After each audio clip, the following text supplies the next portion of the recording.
Great to have you with us on Business Prime Time on SABC News, coming to you live from Johannesburg. If you haven't heard the news, we've dodged a downgrade. S&P, the global credit rating agency, Standard & Poor's, has affirmed our investment grade rating. That means we avoid the dreaded junk status for now. Let's get some more reaction from economists tonight. I'm joined on the line by Iraj Abedian from Pan-African Investment. Good evening to you, Iraj. Are you very happy this evening? Yes, indeed. It's a very good news. It's a much-needed space that the South African economy needs to make sure that it can have a better chance of turning the economy around. What have we avoided, in your view? Like our earlier guest was saying, we don't really know. But what do you think we've gotten away from for now? I think what we've achieved more than what we've gotten away is that since January, the Minister of Finance and the team at the National Treasury have managed to bring enough and a convincing case of fiscal consolidation, as well as a great deal of political hard work in the background to convince the rating agencies that South Africa is not yet in a condition that deserves a junk status or sub-investment grade status, which means if we hadn't done that, and this is what we have avoided, the situation where the cost of capital would go up, inflation would go up relatively quickly, and recession would set in at least for the next 2 years. What does this mean for the coming months? Because we know that politics is going to be volatile. We're heading into a municipal government election. Will this affirm the authority, I guess, the effectiveness of our finance minister? Could that result in more or less tensions in the ANC? Are you willing to venture at what could possibly happen now?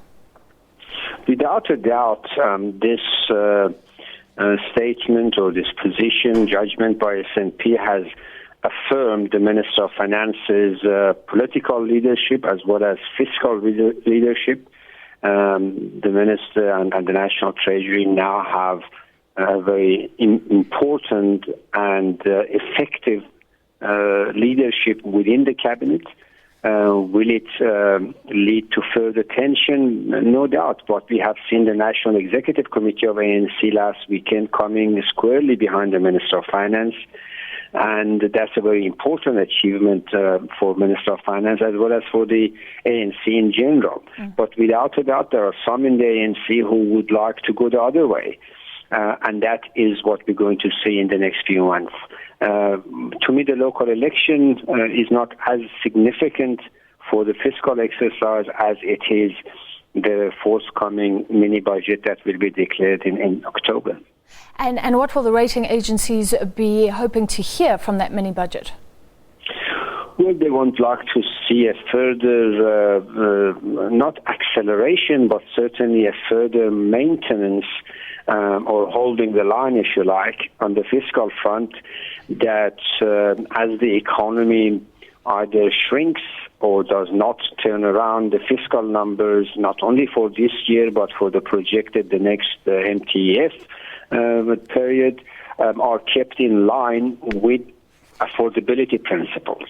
That debt does not get out of hand, the cost of debt does not get out of hand, and all the peripheral expenditure is brought under control, and most importantly, the governance of the institutions such as SAA, such as the NEL, a whole lot of state-owned enterprises are brought under good governance control. Let's quickly talk about Eskom. I'm looking at the statement, Iraj, and it seems like S&P is really giving kudos to the government for fixing our energy crisis. If I can just read, the combined measures have helped eliminate load shedding, which was prevalent in the last winter's cycle and depressed overall economic growth last year. So this shows that with firm action, things can be changed. I guess that's somewhere we have moved forward. Absolutely. There's no question that under Mr. Molefe's leadership, Eskom has stopped the the hemorrhage and has stopped the damage that Eskom used to exact on the economy by continuous disruptions. Having said that, Eskom has got still a lot, and they have acknowledged a long way to go.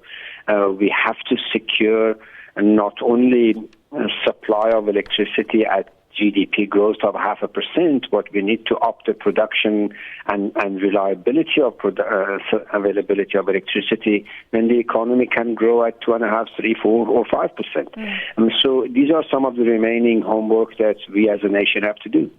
That was my final question. What do we really have to do to enhance growth? Just looking at the statement, some other risks that the S&P has raised is labour reform, and also what's going on in the mining sector. A bit of a dispute over the codes, over how BEE should be looked at.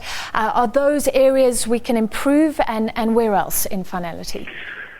I think the acid test of what we need to do is to do everything that it takes in the mining sector, in the energy sector, in the agriculture sector, right across the different sectors of the economy to turn growth around. At the end of the day, we need to demonstrate that we can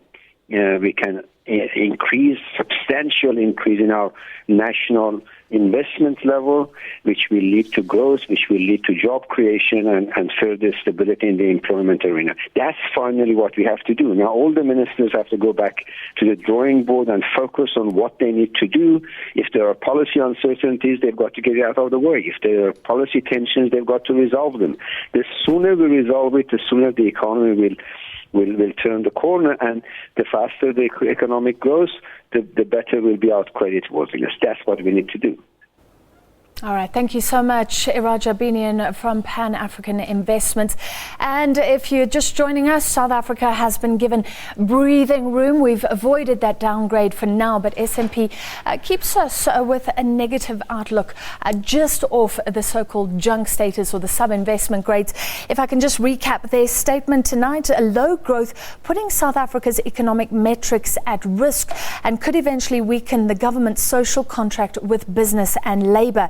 It speaks about rising political tensions, accentuating vulnerabilities to our credit profile. Still, S&P says energy sector improvements will likely reduce some of the economic bottlenecks, and pending finalization of labour and mining reforms could engender a positive confidence shock. And we are therefore affirming our rating, BBB-. That's just off junk status. We remain in those investment grades. I believe that Peter Tardmontalto from Nomura in London on the line. Peter, we don't